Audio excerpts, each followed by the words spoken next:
by Lewis Carroll. Chapter 2. The Pool of Tears.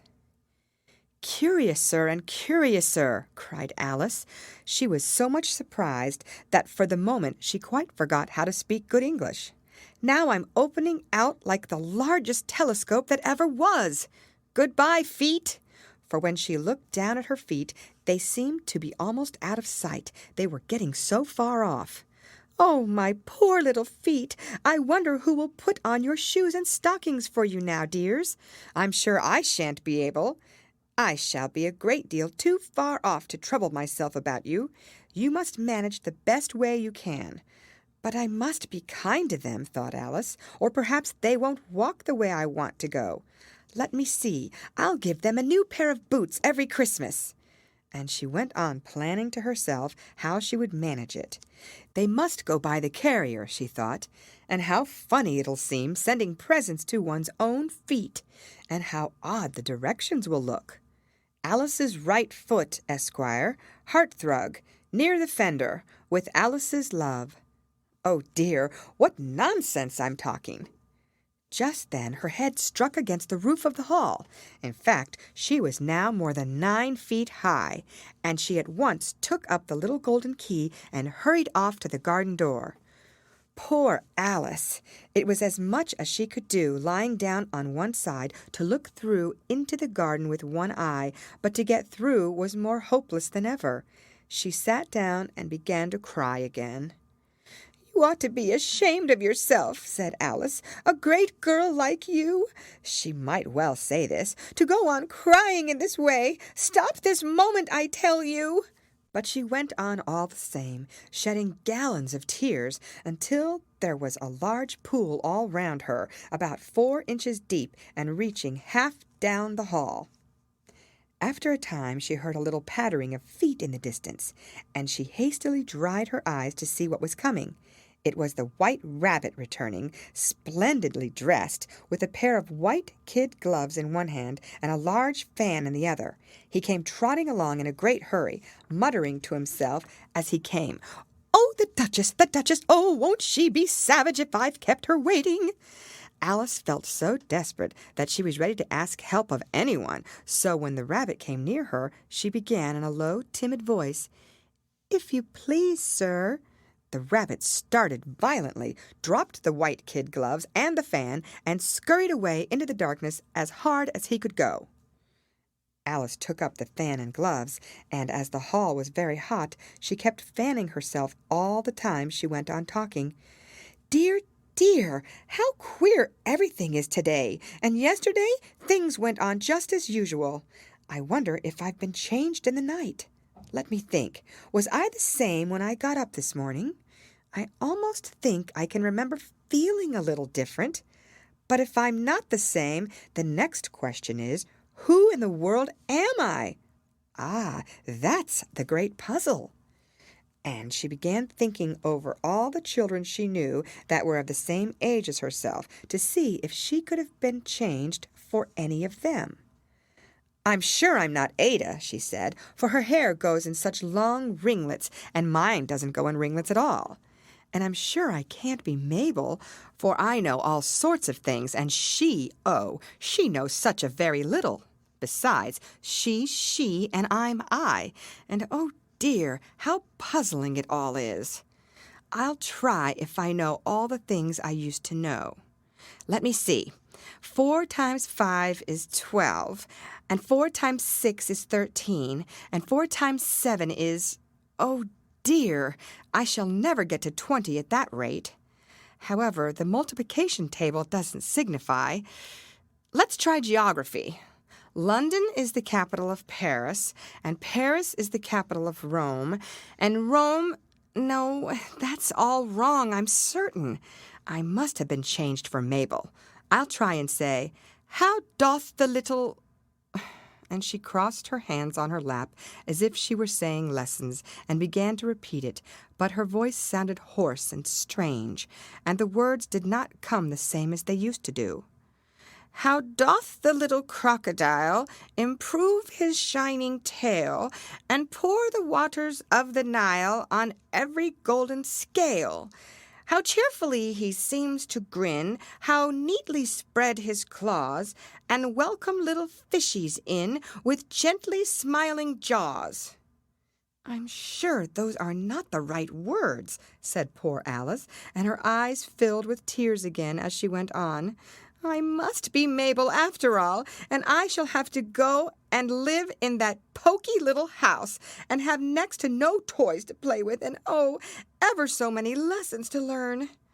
No, I've made up my mind about it. If I'm Mabel, I'll stay down here. It'll be no use their putting their heads down and saying, 'Come up again, dear.' I shall only look up and say, 'Who am I then? Tell me that first, and then, if I like being that person, I'll come up. If not, I'll stay down here till I'm somebody else. But oh dear," cried Alice, with a sudden burst of tears, "I do wish they would put their heads down. I am so very tired of being all alone here." As she said this, she looked down at her hands, and was surprised to see that she had put on one of the rabbit's little white kid gloves while she was talking. "How can I have done that?" she thought. "I must be growing small again."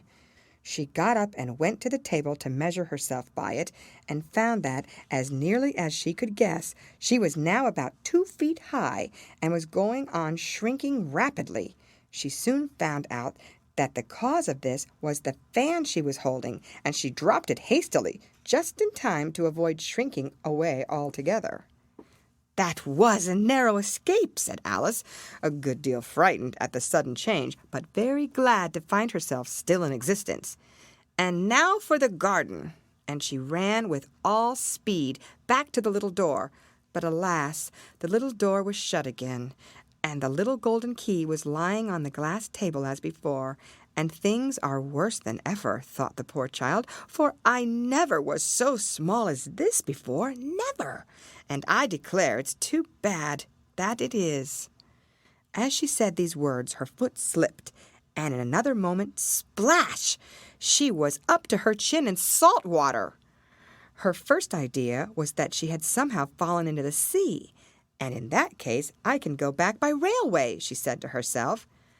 Alice had been to the seaside once in her life, and had come to the general conclusion that wherever you go to on the English coast, you find a number of bathing machines in the sea, some children digging the sand with wooden spades, then a row of lodging houses, and behind them a railway station. However, she soon made out that she was in a pool of tears, which she had wept when she was 9 feet high. "I wish I hadn't cried so much," said Alice, as she swam about, trying to find her way out. "I shall be punished for it now, I suppose, by being drowned in my own tears. That will be a queer thing, to be sure. However, everything is queer today." Just then she heard something splashing about in the pool a little way off, and she swam nearer to make out what it was. At first she thought it must be a walrus or hippopotamus, but then she remembered how small she was now, and she soon made out that it was only a mouse that had slipped in like herself. Would it be of any use now, thought Alice, to speak to this mouse? Everything is so out of the way down here that I should think very likely it can talk. At any rate, there's no harm in trying. So she began. "Oh, Mouse, do you know the way out of this pool? I'm very tired of swimming about here. Oh, Mouse!" Alice thought this must be the right way of speaking to a mouse. She had never done such a thing before, but she remembered having seen in her brother's Latin grammar a mouse, of a mouse, to a mouse, oh mouse. The mouse looked at her rather inquisitively, and seemed to her to wink with one of its little eyes, but it said nothing. "Perhaps it doesn't understand English," thought Alice. "I dare say it's a French mouse come over with William the Conqueror." For, with all her knowledge of history, Alice had no very clear notion how long ago anything had happened. So she began again, "Où est ma chatte?" which was the first sentence in her French lesson book. The mouse gave a sudden leap out of the water, and seemed to quiver all over with fright. "Oh, I beg your pardon," cried Alice hastily, afraid that she had hurt the poor animal's feelings. I quite forgot you didn't like cats." "Not like cats!" cried the mouse in a shrill, passionate voice. "Would you like cats if you were me?" "Well, perhaps not," said Alice in a soothing tone. "Don't be angry about it. And yet I wish I could show you our cat Dinah. I think you'd take a fancy to cats if you could only see her. She is such a dear, quiet thing." Alice went on, half to herself, as she swam lazily about in the pool. "And she sits purring so nicely by the fire, licking her paws and washing her face. And she is such a nice, soft thing to nurse. And she's such a capital one for catching mice. Oh, I beg your pardon," cried Alice again, for this time the mouse was bristling all over, and she felt certain it must be really offended. "We won't talk about her any more if you'd rather not."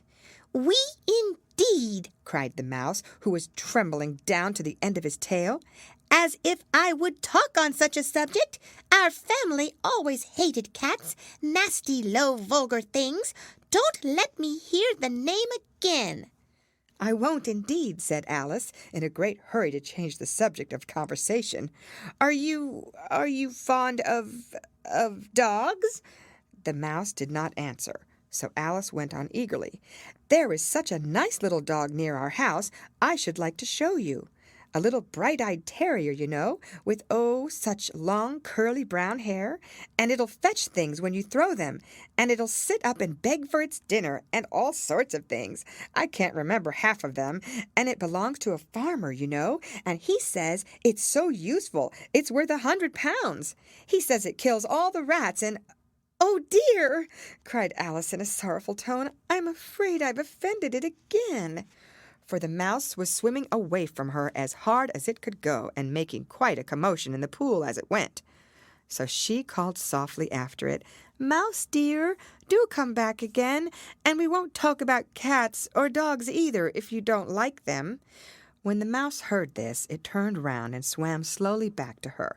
Its face was quite pale with passion, Alice thought, and it said in a low, trembling voice, "Let us get to the shore, and then I'll tell you my history, and you'll understand why it is I hate cats and dogs." It was high time to go, for the pool was getting quite crowded with the birds and animals that had fallen into it. There were a duck and a dodo, a lory and an eaglet, and several other curious creatures. Alice led the way, and the whole party swam to the shore. End of chapter. Read by Lorraine Montgomery for Lit2Go on the web at fcit.usf.edu.